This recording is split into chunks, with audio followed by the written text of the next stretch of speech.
ada kajian di Jati Jajar nih, di mie ayam, di owner mie ayam. Nah ini istri owner baru saja terjadi kecelakaan di radar Jati Jajar, habis ditabrak motor ya. Habis ada motor, ada ibu-ibu boncengan perempuan dua. Nah ibu ini mau nyebrang, mau beli tempe mendoan, mau pesen tempe mendoan, ditabrak. Ya sayang tadi tidak dikamerain ya, apa direka ulang, nggak usah. Ini masih pada ngumpul habis kecelakaan dadakan ya. Tidak sengaja tadi ditabrak di Jati Jajar, seberang Indomaret. Lah kamu mau kemana? Mau seberang, mau ke tempe mendoan, mau pesen. Saya juga ngelihatnya nggak bakal nabrak lah, orang turunannya Masih jauh. Masih jauh. Cuma dia mungkin nggak ngerem, meleng dikit. Kaget nggak kelihatan ibu. Ibu kan punya ilmu menghilang nih memang. Dari kejaran. Ini owner kita nih. Makanya saya kaget lah, gubrak apa? Dan ternyata kamu naik motor tadi. Kira naik motor, masa naik motor bisa ketabrak kalau. saking paniknya tadi owner mie ayam lupa yang dipegang bukan istrinya tapi yang bawa motor. Tapi udah dikasih minyak hikmah yang tadi perempuan dua ya, udah dibalurin. Udah dibalurin minyak, ibu juga tadi udah nih sampai kukunya hilang. Ya, insya Allah ada hikmah di balik musibah. Insya Allah. Ya, setelah ini nanti dagangannya makin laris, hajat-hajatnya dilancarkan. Alhamdulillah banyak yang nolong. Buang sial. Alhamdulillah. 8 hamil istri. Kalau kuasa Allah.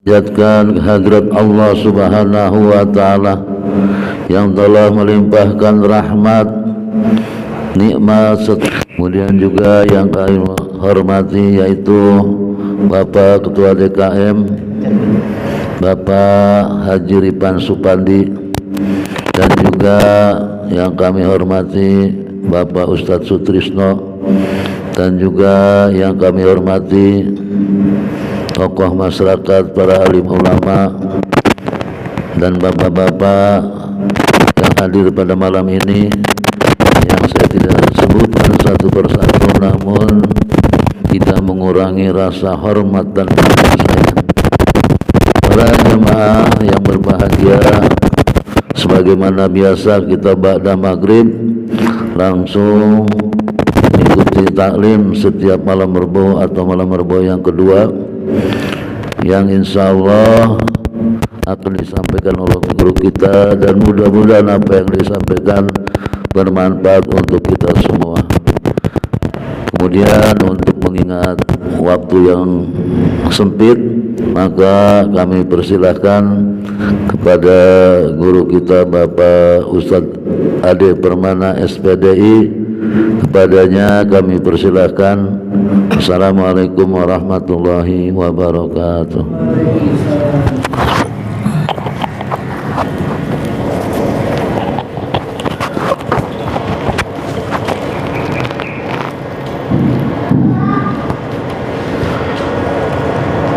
A'udzu billahi minasy syaithanir rajim. Bismillahirrahmanirrahim. Assalamualaikum warahmatullahi wabarakatuh. Alhamdulillah. Alhamdulillahilladzi qad a'tana ni'matan katsiratan wa kabiratan lana wa hiya ni'matul imani wal islam. Ashhadu an la ilaha illallah wahdahu la syarika lah wa ashhadu anna Muhammadan abduhu wa rasuluhu la nabiyya ba'dah. Allahumma salli ala sayyidina Muhammad wa ala ali sayyidina Muhammad kama sallaita ala Ibrahim wa ala ali Ibrahim fil alamin innaka Hamidum Majid. Bapak-bapak jamaah salat maghrib Masjid jami'al hidayah yang dirahmati Allah. Puji dan syukur mari sama-sama kita panjatkan pada Allah Subhanahu wa taala. Di malam hari ini kita masih diberikan nikmat iman, Islam, sehat walafiat, sehingga kita bisa melaksanakan ibadah solat maghrib secara berjamaah. Dilanjutkan kita tolabul ilmi dengan niat iktikaf sampai dengan waktu isya, lalu nanti isya berjamaah. Mudah-mudahan apa yang kita lakukan, ibadah kita diterima oleh Allah Subhanahu wa ta'ala. Amin. Salawat dan salam semoga senantiasa tercurah kepada junjungan alam Nabi besar Muhammad sallallahu alaihi wasallam, kepada keluarganya, para sahabatnya, dan mudah-mudahan kita yang hadir beserta keluarga kita mendapatkan syafaatul uzma di yaumil akhir nanti. Amin ya Allah. Bapak-bapak hadirin yang dirahmati Allah, sebelum kita mulai kajian kita, mari sama-sama kita baca suratul Fatihah. Kita niatkan, kita hajatkan. Mobil khusus alhamdulillah nih kita diberi hujan. Kemarin juga saya maghrib dikasih hujan sampai dengan isya. Jadi di masjid di Gas Alam. Ya, jadi hujan 2 hari ini mudah-mudahan dapat berkah kita ya. Jadi kita minta kepada Allah di dalam kajian kita ini, dalam masjid yang kita cintai ini, kita mohon pada Allah untuk keluarga kita, untuk anak, mantu, cucu kita, untuk istri-istri kita, juga untuk usaha kita, pekerjaan kita mudah-mudahan dilancarkan. Susun kita doakan Ketua Masjid Jami'al Hidayah beserta para asatid, para imam, para pengurus, para donatur, dan juga para jamaah yang terus memakmurkan masjid. Pak RT kita beserta jajarannya udah pulang ya? Belum pulang murah? Alhamdulillah, kita doakan mudah-mudahan beliau dalam perjalanan umrohnya diberikan kelancaran oleh Allah Subhanahu wa taala dan kembali ke tanah air dalam kondisi sehat walafiat. Ala hadin niyah wa kullu niyatin shalihah ila hadratin nabi. Al-Fatihah. A'udzu billahi minasy syaithanir rajim. Bismillahirrahmanirrahim. Alhamdulillahi rabbil alamin arrahmanir rahim maliki yaumiddin. Iyyaka na'budu wa iyyaka nasta'in. Ihdinas siratal mustaqim. Siratal ladzina an'amta 'alaihim ghairil maghdubi 'alaihim waladdallin. Amin. Saya juga minta tolong baca suratul Fatihah untuk ibunda dari Kiai Haji Andika Nur, sahabat saya. Beliau termasuk juga di jajaran Forum Ulama dan Aktivis Islam Kota Depok. Ibunda beliau kemarin almarhumah Hajah Ainun binti Muhammad Ayub, ibunda dari Kiai Haji Andika Nur ya, beliau meninggal dunia ibundanya dan tadi pagi sudah dimakamkan ya. Malam ini malam kedua, besok malam ketiga saya tidak bisa hadir. Besok pula saya juga tidak bisa karena memimpin 100 harian jamaah saya di Gas Alam ya, yang meninggal dunia sudah 100 hari, minta dipimpin ba'da Isya besok. Jadi saya tidak bisa hadir malam kedua, malam ketiga di daerah Cilangkap. Jadi kita doakan ibunda daripada Kiai Haji Andika diberikan ampunan oleh Allah atas segala kehilafan, atas segala dosa, dan diterima seluruh amal ibadahnya dan ditempatkan di tempat yang mulia di sisi Allah, menjadi husnul khotimah, meninggal dalam keadaan baik. Al-hadiniyah wa kullu niyatin shalihah wa ila hadratin nabi. Al-Fatihah. A'udzu billahi minasy syaithanir rajim. Bismillahirrahmanirrahim. Alhamdulillahi rabbil alamin arrahmanir rahim maliki yaumiddin. Iyyaka na'budu wa iyyaka nasta'in. Ihdinas siratal mustaqim. Siratal ladzina an'amta 'alaihim ghairil maghdubi 'alaihim waladdallin. Ya, Kiai Andika ini termasuk juga pengurus dari YLPD KDI, Yayasan Lembaga Pengembangan Dakwah Khatib Dai Indonesia yang dipimpin oleh Kiai Haji Nur Effendi yang biasa tiap minggu ada di Cahaya Hati di Inews TV ya. Sudah 3 kali saya terapi beliau. Jadi ini kelompok atau kita grup silaturahim para kiai yang ada di Kota Depok mobil khususnya, tapi sebenarnya ini Khatib Dai Indonesia. Jadi kita doakanlah kalau ada yang meninggal dan itu yang meninggal adalah keluarga bagian daripada kiai, maka kehilangannya seperti kita kehilangan seorang kiai ya. Dulu gitu, kalau ada kiai sedih, santrinya ikut sedih. Karena kiai itu adalah guru. Guru adalah orang tua. Jadi orang tua terbagi 3. Orang tua kita yang ayah kita yang mencari nafkah buat kita, lalu ibu kita yang mengandung, menyusui, melahirkan kita, lalu mertua kita yang kita menikahkan daripada anaknya, juga guru kita, itulah orang tua. Maka kalau orang tua, mertua, guru kita sakit, kita ikut merasa sakit. Kalau orang tua, mertua, guru kita sedih, kita ikut merasa sedih. Maka kita selalu doakan orang tua kita, mertua kita, guru-guru kita, insyaallah ya. Mudah-mudahan berkah, karena ketika kita mendoakan orang tua kita, guru-guru kita, maka kita pun insyaallah akan didoakan oleh anak-anak kita, dan kalau kita punya murid, kita akan didoakan oleh murid-murid kita. Kita lanjut, kita kemarin sudah membahas 2 kali pertemuan tentang ujian Nabi Muhammad SAW ketika diberikan penyakit sampai beliau meninggal dunia, dan kemudian pesan amanah yang diberikan oleh Nabi Muhammad kepada Siti Fatimah ya, ke anak beliau.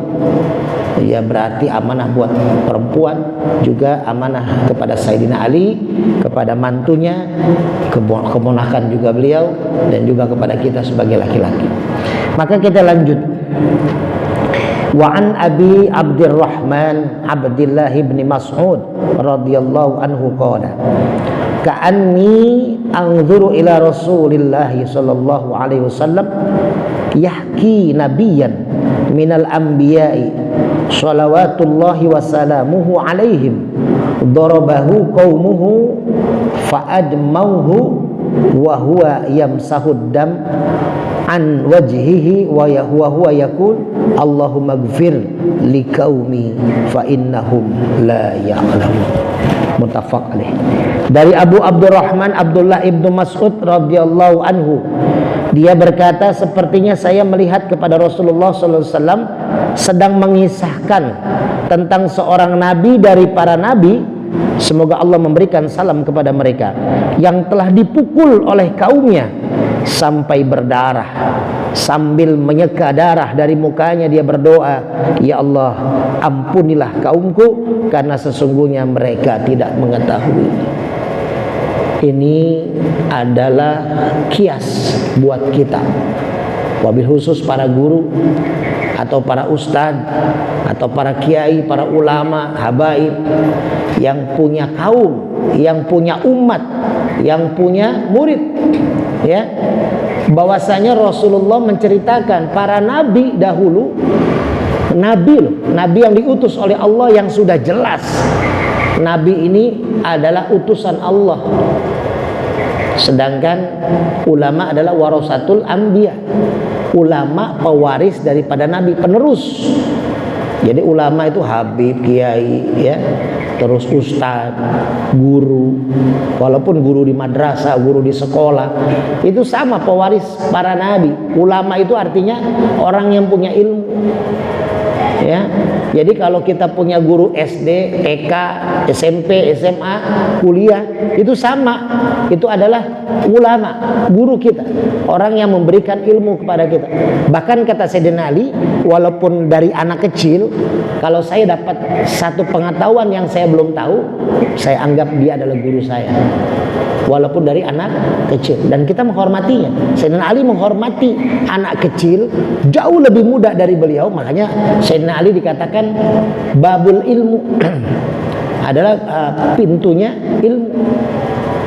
Jadi Sayyidina Ali ini luar biasa. Beliau tidak punya harta, tidak diberikan harta oleh Allah ya, kekayaan tidak, tapi diberikan ilmu oleh Allah Subhanahu wa taala. Nah, kenapa Allah memberikan ilmu? Karena Sayyidina Ali sangat menghargai ulama, sangat menghargai orang-orang yang punya ilmu. Walaupun ilmunya sedikit, ya anak kecil tadi cuman memberi, misalkan kita mau ke arah Bogor, ya saya waktu hari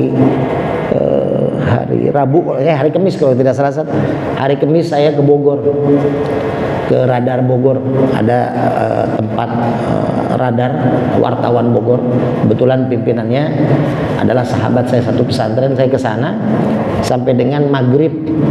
Pada maghrib saya ke rumahnya Kiai Nur Effendi, ya, pimpinan pondok pesantren Nurul Quran Kalimulia, juga beliau ketua YLPD KDI, Lembaga Pengembangan Dakwah Khotib Indonesia. Beliau minta diterapi yang ketiga kali. Yang pertama sudah saya terapi di pesantren beliau bersama Kiai Andika berdua, yang ibunya tadi kita doakan. Terus yang kedua di Harjamukti di Cibubur, dan yang ketiga pengen di rumahnya di Cagar Alam di Pancoran Mas. Saya dari Bogor, dari sini ke Bogor lancar 55 menit. 55 menit Pak, jalan raya Bogor. Pas pulang, karena saya pengen langsung ke rumah Kiai Nur Effendi, dari ba'da maghrib jam 7 kurang lah, berangkat setengah 7. Saya pasang Google Map, pikir saya jalan raya Bogor lagi jalannya. Ternyata saya diarahkan oleh Google Map ke kampung-kampung yang sepi banget. Sepi sekali Pak, sampai saya sendirian di motor tuh Ustaz. Itu kanan kiri gelap banget, kayak hutan gitu. Wah, saya kemana ini arahnya? Tiba-tiba keluar Citayam. Keluar Citayam sampai diarahin Google Map itu ke lewatin rel kereta, masuk, ternyata saya masuk jalan buntu. Mundur lagi motor, nggak bisa maju. Ya, sampai berkali-kali itu 2 jam. Akhirnya sampai rumah Cagar Alam yang harusnya cuma paling 40 menit jadi 2 jam. Kenapa? Karena kita tidak tahu, itu hal sepele padahal. Google Map kita pasang. Akhirnya ketika saya nanya, baru saya tidak pakai Google Map, diarahin. Bahkan ketika mau pulang, Kiai Nur Effendi bilang, setelah saya terapi beliau, terus saya juga diminta terapi temannya Kiai Nur Effendi, ketua masjid Hidayatullah di Pancoran Mas, Cagar Alam. Beliau stroke sudah 2 bulan. Jadi saya terapi dulu Kiai Nur Effendi, baru saya diantar Kiai Nur Effendi ke rumah Kiai Matsani, ya. Kiai Matsani, beliau saudaranya Kiai Madlani. Kiai Madlani teman saya di LPD KDI. Nah, Kiai Matsani ini ketua masjid, beliau stroke, bangun tidur, tiba-tiba tangan kanan sama kaki kirinya tuh nggak bisa gerak. Ya, jadi beliau stroke setengah, baru 2 bulan. Jadi saya terapi juga beliau tuh malam itu sampai jam 11 lah. Jam 11 kata Kiai Nur Effendi, udah Ustadz nggak usah pakai Google Map. Ini Ustadz begini, nanti lurus, nanti tembus Margonda, Juanda. Bener-bener lebih cepat daripada Google Map. Kalau Google Map ternyata saya diarahin lagi Citayam ke arah jembatan itu. Itulah ya Pak. Kita ilmu dari mana saja Pak. Ya, makanya saya bilang kan, walaupun kita udah ada Google Map, tetap aja kita mesti paham cara pakainya. Ya, kalau pakai motor begitu diarahinnya Pak. Bapak pasti pernah lah. Saya pernah naik mobil Pak. Naik mobil pernah saya sama sahabat saya di Priuk. Itu di Cilangkap naik mobil pakai Google Map motor. Akhirnya mentok Pak. Mobil pas turunan ternyata masuk rumah orang, turunan terjal. Nggak bisa keluar Pak, didorong akhirnya karena salah jalan gitu. Jadi jalur motor pun begitu, kita diarahinnya kemana-mana, ternyata jalur itu jalur buntu. Itulah Pak, ilmu ya. Ulama itu yang memiliki ilmu, jadi kita harus menghargai. Nah, Nabi Muhammad SAW mengisahkan tentang seorang nabi yang beliau, nabi ini ketika mengajak ya amar ma'ruf nahi munkar untuk taat kepada Allah, jauhi maksiat, malah kaumnya memukulinya sampai berdarah. Kan kita tahu Nabi Muhammad SAW, tapi walaupun Nabi Muhammad konteksnya dalam perang dengan kaum kafir, sampai copot gigi Nabi Muhammad ya. Jadi coba, orang yang disayang Allah sampai ditawarkan oleh malaikat Jibril, wahai Muhammad, apakah mau gunung Uhud saya angkat, saya timpahkan kepada orang-orang kafir itu? Apa kata Nabi Muhammad? Nah, doanya sama nih.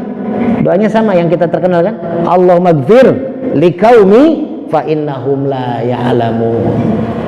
Ya Allah, ampuni kaumku, sesungguhnya mereka tidak tahu. Coba bayangin, kalau kita ditawarin sama Jibril ya, kita kan kadang nggak kenal Jibril, kenal sama Brimob aja ya, sama polisi atau sama preman.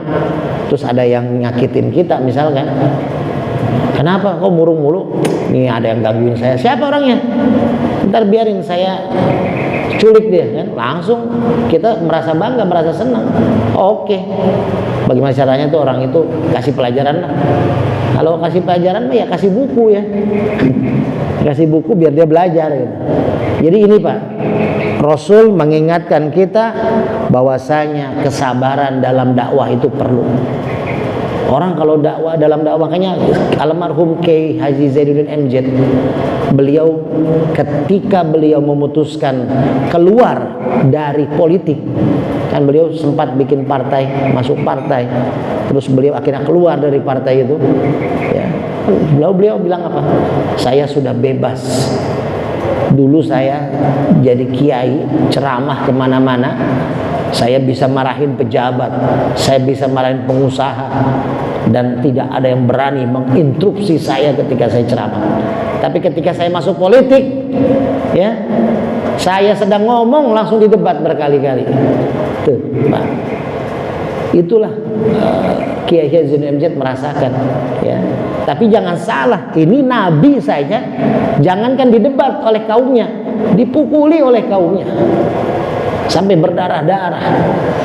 Jadi makanya ujian Pak, ketika kita ngajak kebaikan, mencegah kemungkaran, pasti ada yang suka nggak suka. Ada kejadian pesantren di daerah mana Ustaz ya, beritanya tuh. Jadi pensiunan tentara marah, datang bawa senjata ke pesantren itu karena merasa terganggu, dia lagi sakit. Ada puji-pujian kalau mau subuh kan di pesantren gitu tuh ya, sholawatan kalau mau subuh, terganggu dia. Akhirnya dia bentak santri-santri itu dengan bawa senjata ya. Dia bilang, saya terganggu, saya ini penduduk asli sini, saya udah puluhan tahun di sini. Nah kalau udah puluhan tahun, kenapa dia baru marahnya sekarang ya? Sedangkan dia tahu pesantren memang sudah lama juga berdiri di situ ya. Namanya pesantren, lingkungan pesantren rata-rata warganya memahami. Tapi memang benar Pak, dulu Pak, ini kejadian nyata. Tahun 92 saya mesantren di Subang, pernah saya ceritakan. Tahun 94 saya pindah ke Al-Muhajirin Purwakarta, pimpinan Dr. Kiai Haji Abun Bunyamin, orang tua saya, guru saya, kiai saya. Tahun 94 itu Pak, santrinya baru 13 orang sampai 16 orang kalau nggak salah.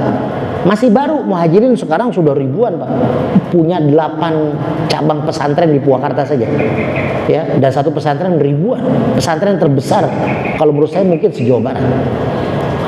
Nah, Kiai Haji Abun Bunyamin saat itu masih tinggal di seberang Kebon Kolot. Jadi ada jalan Purwakarta tuh kalau dari Sadang Pak, kalau nanti keluar tol Sadang tuh dia lurus Jatiluhur, Kalijati, kita ke kanan ke arah Purwakarta. Nanti daerah Kebon Kolot ya, jalan veteran itu ngelewatin Polsek. Nah itu namanya Kebon Kolot tuh. Itu masuk ke kiri gang Kenanga kalau nggak salah.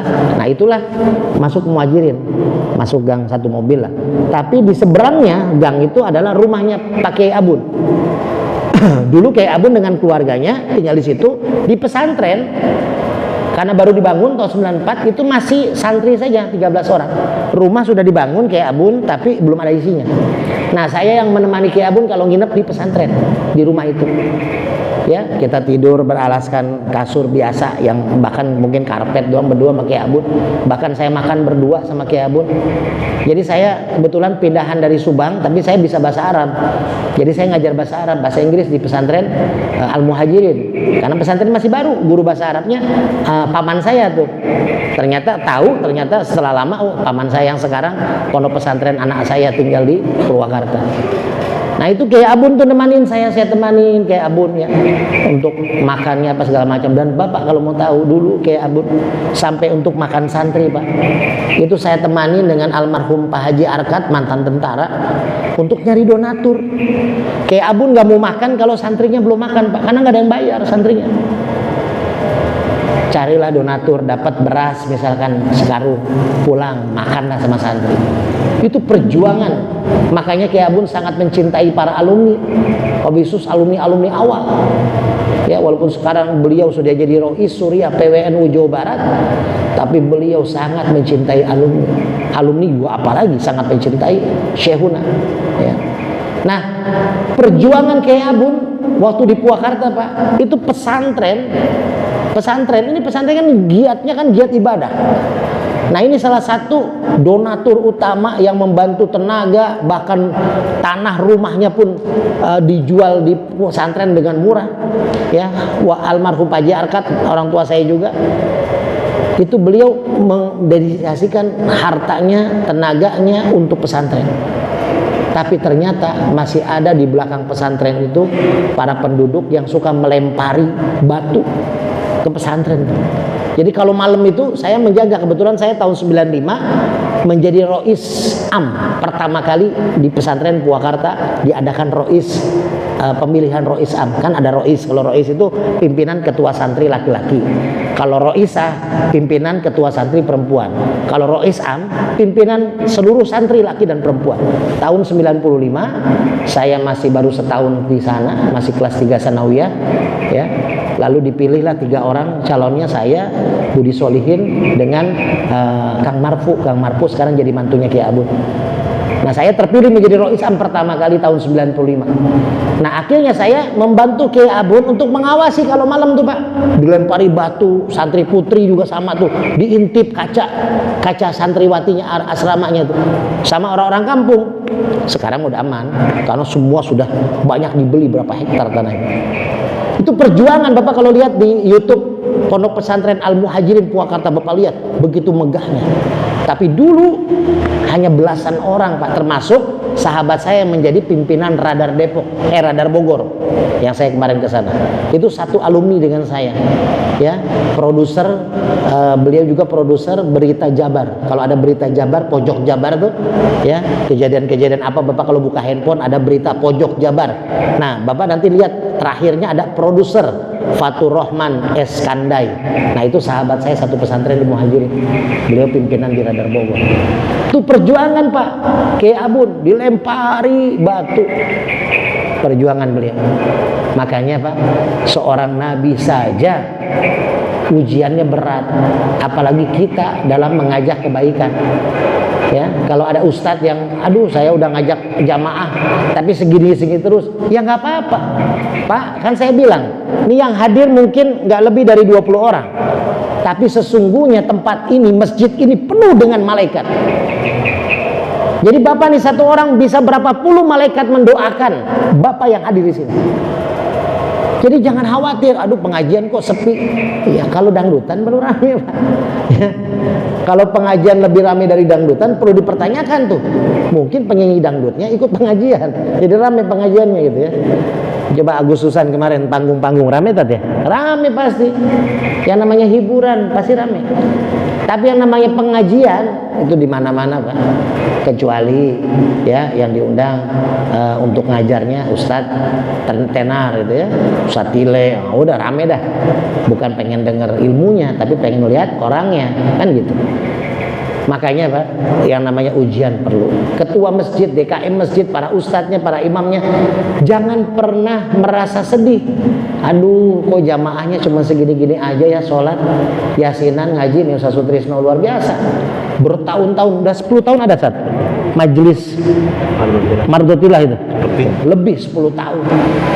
Saya ikut malam Jumat waktu habis acara Pak RT syukuran umroh, saya ikut hadir juga. Luar biasa Ustaz Sutrisno, istiqomah. Itu yang paling utama, Pak, istiqomah. Ngajar tuh istiqomah. Makanya saya bilang kan, saya di Masjid Al Hidayah, selagi masih ada yang dengar, asal jangan saya sendirian. Masih ada Ustaz Sutrisno, masih ada Pak Haji, saya tetap jalan nih. Gitu. Kenapa? Karena kita nyari berkah, Pak. Nggak perlu rame saya. Ya. Malah kan sekolah kalau santri siswanya dikit lebih mahal nggak, Pak? Lebih mahal. Kalau siswanya ada satu ruangan 100, nah itu lebih murah tuh biasanya tuh. Tapi kalau privat hanya 5 orang, wow itu lebih mahal bayarannya, Pak. Ya, nah kita bayarannya mahal di sisi Allah Subhanahu wa taala. Mahal. Bapak duduk begini, nggak nyatet, nggak nulis, mungkin lagi mikirin kerjaan di kantor, kerjaan usaha, ya, problematika di rumah, istri, anak, tapi Bapak tetap dapat keberkahan dan kebaikan di sini. Dan Allah bisa memberikan jalan keluar dari masalah kita. Dengan apa? Dengan keberkahan kita duduk ngaji di majelis ilmu. Insya Allah, Pak, walaupun bingung apa yang disampaikan, nggak paham atau lupa lagi, nggak jadi masalah. Berkahnya, Pak, karena malaikat hadir semua di sini mendoakan kita. Itu yang pertama, Pak, ya, ujian. Jangan pernah berhenti kita berdakwah. Terus ajak orang baik, cegah orang kemungkaran. Ajak terus, Pak, ngaji. Mau nggak mau nggak jadi masalah.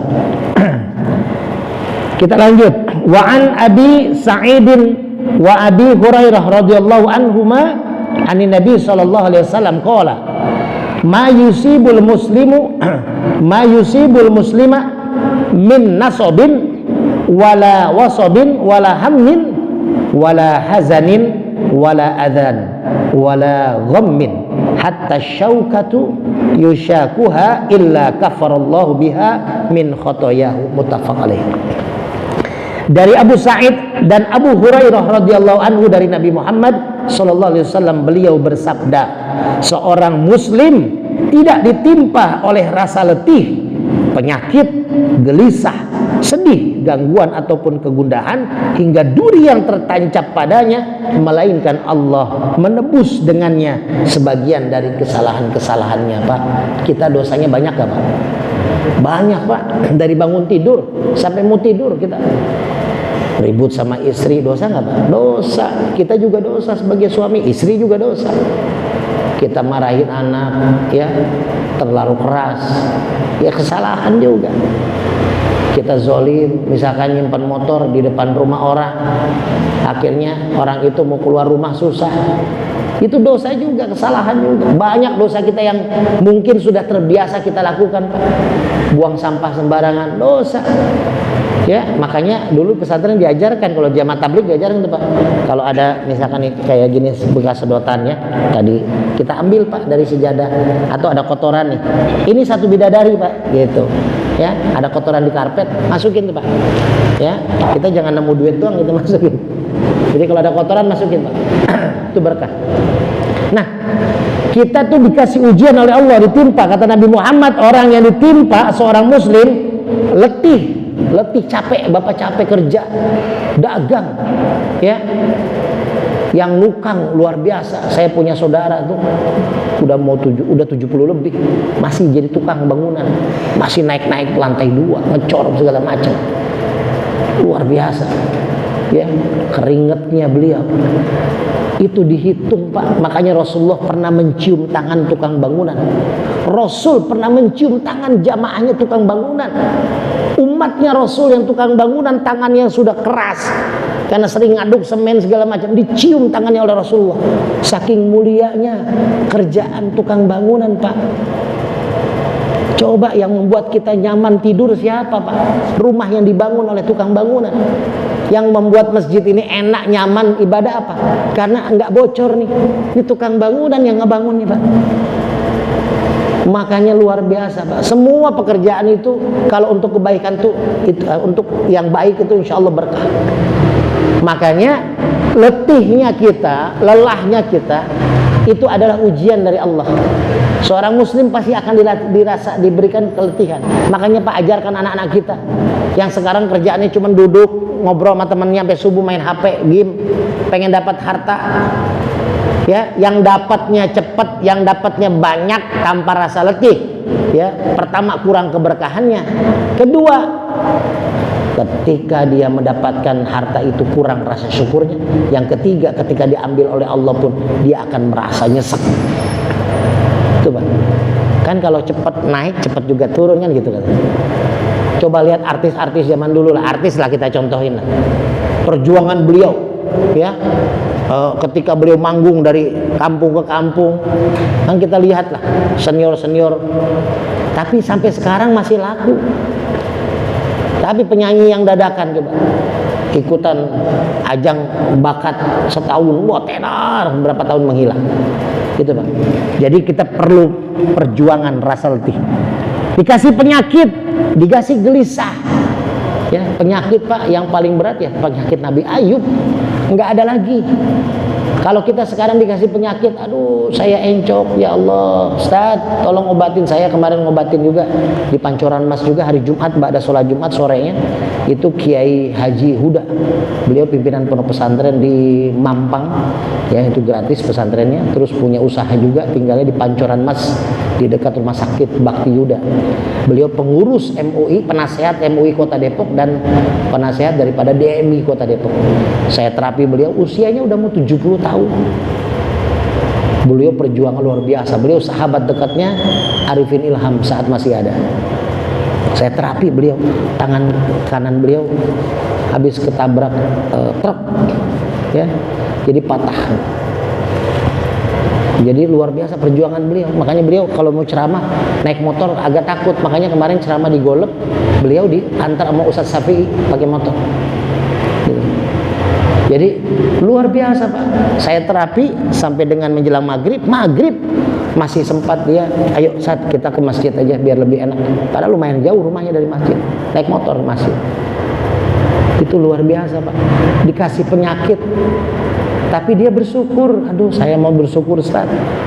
Masih fisiknya masih bagus, 70 tahun Pak.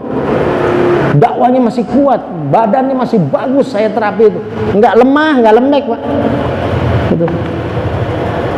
Makanya saya bilang ini luar biasa 70 tahun. Kita belum tentu nyampe Pak. Saya nih belum tentu nyampe, tapi beliau sudah nyampe di usia itu, lebih daripada Rasulullah SAW. Jadi makanya beliau bersyukur masih diberikan kesehatan. Coba kita ingat kisah Nabi Ayub Pak, dari ujung rambut sampai ujung kaki sakitnya nggak berhenti puluhan tahun Pak.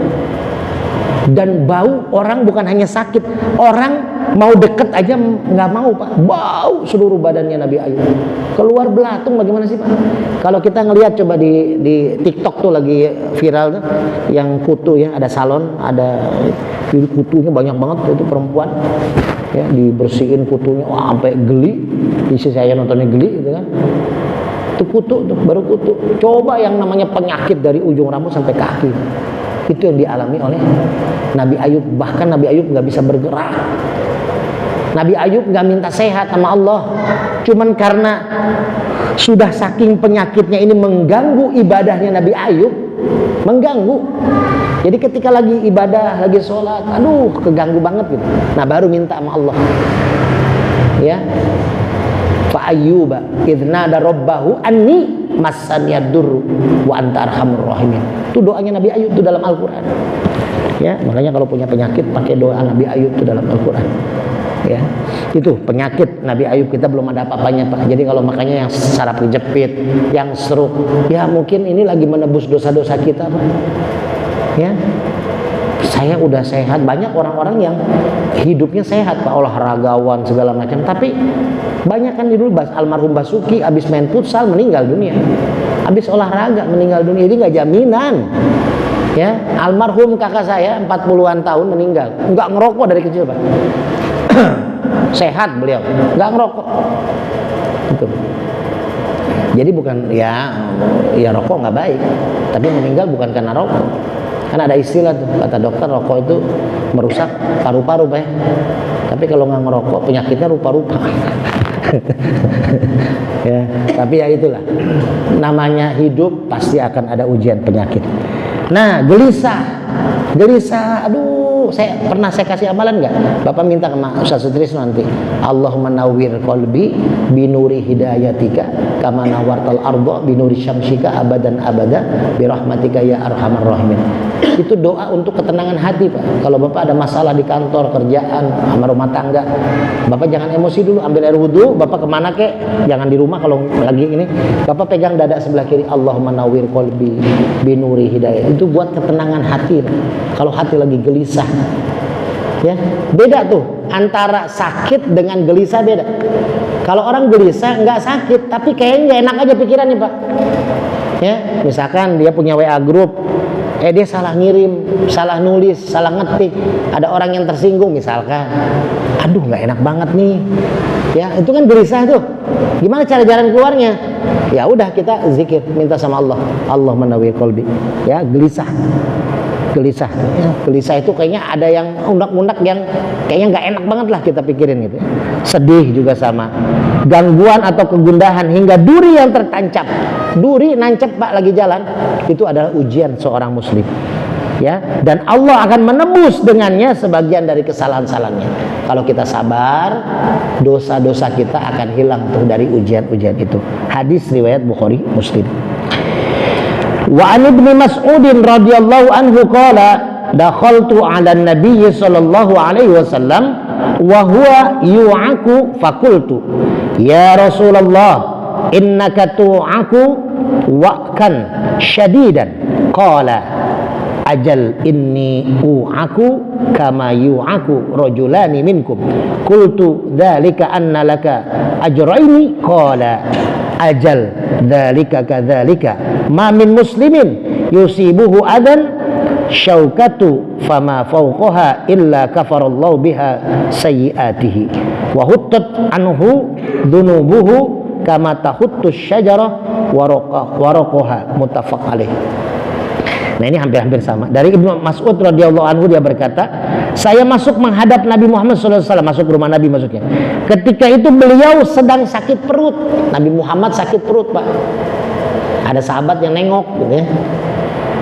Maka saya berkata, ya Rasulullah, sesungguhnya Anda mengalami sakit perut dengan sakit yang sangat. Apakah sakitnya parah perutnya gitu ya? Ditanya sama sahabat. Beliau bersabda, Nabi Muhammad SAW bersabda, benar. Sesungguhnya aku merasakan sakit perut sebagaimana dua orang di antara kamu yang merasakan sakit perut. Tuh Pak, sakit perutnya Rasulullah dua kali sakit perut kita dua orang. Jadi kalau kita sakit perutnya, aduh sakit banget nih perutnya, entah karena ya telat makan atau lambung kan gitu ya. Hati-hati itu Pak, ya sakit perut itu ya satu menggugur dosa, tapi juga hati-hati banyak orang meninggal karena dari sakit perut Pak. Ya, banyak orang meninggal gara-gara sakit perut. Jadi dia lagi bawa motor, dia sakit perut, dia pegang setang dilepas, dia pegang perut. Jatuh dari motor, tabrak truk, meninggal gara-gara sakit perut. Benar nggak Pak? Gara-gara sakit perut kan? Itu. Dia lagi sakit perut, bawa motor ya. Aduh, perut sakit, dilepas stangnya. Megang perut. Nah itu. Jadi hati-hati Pak, sakit perut itu ya. Nah, Rasulullah sakit perutnya dua kali lebih sakit daripada kita. Pada Rasulullah itu kan, wah makanannya sehat. Tapi pernah sakit ya? Pernah, namanya manusia Rasulullah. Ya, sakit perutnya dua kali. Maka saya bertanya, kata sahabat dia bertanya, kalau begitu Anda mendapatkan dua pahala ya Rasulullah. Gitu kan? Karena dua kali sakit daripada kita kan. Beliau menjawab, benar. Yang demikian tadi seperti itu.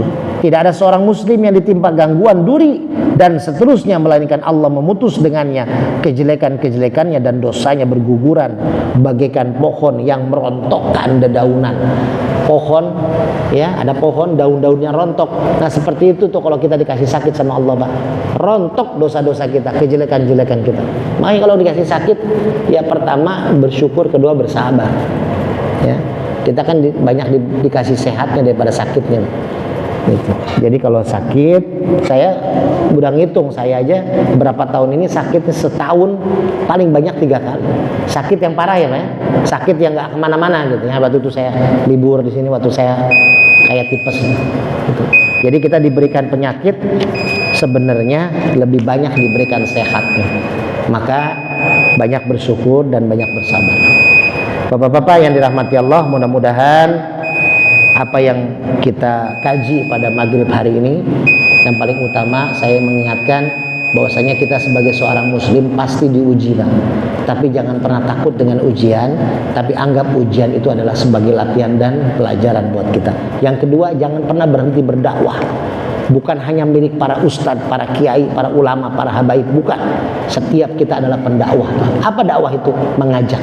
Setiap kita adalah seorang dai yang mengajak kepada kebaikan, mencegah kepada kemungkaran. Mudah-mudahan kita sama-sama memohon kepada Allah agar ilmu yang kita dapatkan pada maghrib hari ini diberikan keberkahan dari Allah, dan mudah-mudahan kita selalu diberikan kelancaran oleh Allah untuk terus pengajian kita lanjut terus sampai kita sudah harus bertemu dengan Allah Subhanahu wa taala. Kita doakan para guru-guru kita agar diberikan kesehatan, kelancaran, pengurus DKM juga sama, para jamaah juga sama. Saya mohon maaf, wabillahi taufik wal hidayah. Wassalamualaikum warahmatullahi wabarakatuh. Pak, nanti insya Allah tanggal 22 September hadir Pak ya, Maulid Nabi di Masjid Karimatul Barokah. Hari Minggu 22 September minggu pagi sampai duhur. Penceramahnya ada dua. Pertama mubalik kondang dari Jawa Barat yaitu Kiai Haji Tata. Beliau ceramahnya lucu banget, enak banget. Beliau pimpinan pesantren dan beliau ketua dakwah NU Jawa Barat. Jadi beliau ceramahnya di media sosial juga di YouTube lagi tenar. Bahasa Sundanya luar biasa, ngakak terus ibu-ibu. Bahasa Indonesia juga sama. Cuman suaranya enak. Beliau sahabat saya. Jadi ketua Pak Haji Usman minta saya untuk merekomendasikan, dan saya sama dia biasa duet ceramah. Jadi saya nanti insya Allah di sana duet sama beliau ceramah, saya dengan Kiai Tata. Ya, karena waktu di Purwakarta juga saya sama Kiai Abun diundang berdua duet ceramah, saya dengan Maulid Nabi tahun kemarin, saya dengan Kiai Tata. Jadi insya Allah 22 September ya, kalau masjid di sini kalau mau ngadain Maulid ayolah ya, nanti tinggal kita jangan sampai enggak, walaupun cuman kita aja lah jamaah sama RT ya, kita bikin Pak Haji ya biar berkah gitu ya. Ya nanti nasi kebuli, kalau nggak ada nasi uduk ya diwarnain kuning jadi nasi kebuli gitu Pak Sat ya. Kalau nggak ada dagingnya ya minta nanti kurbannya kemarin masih ada. Nah, gitu aja ya. Assalamualaikum warahmatullahi wabarakatuh. Waalaikumsalam. Demikianlah yang telah disampaikan oleh guru kita yang banyak sekali mengenai bahwa kita harus terus sabar dan juga tidak putus asa di dalam menghadapi masalah-masalah yang mudah-mudahan dalam sabar itu kita mendapat keringanan dosa dari Allah Subhanahu wa taala. Kepada para jemaah demikianlah mudah-mudahan kita bisa pahami dan juga bisa menambah pengetahuan wawasan tentang Islam pada diri kita semua. Sekian, terima kasih. Wassalamualaikum warahmatullahi wabarakatuh. Waalaikumsalam warahmatullahi wabarakatuh.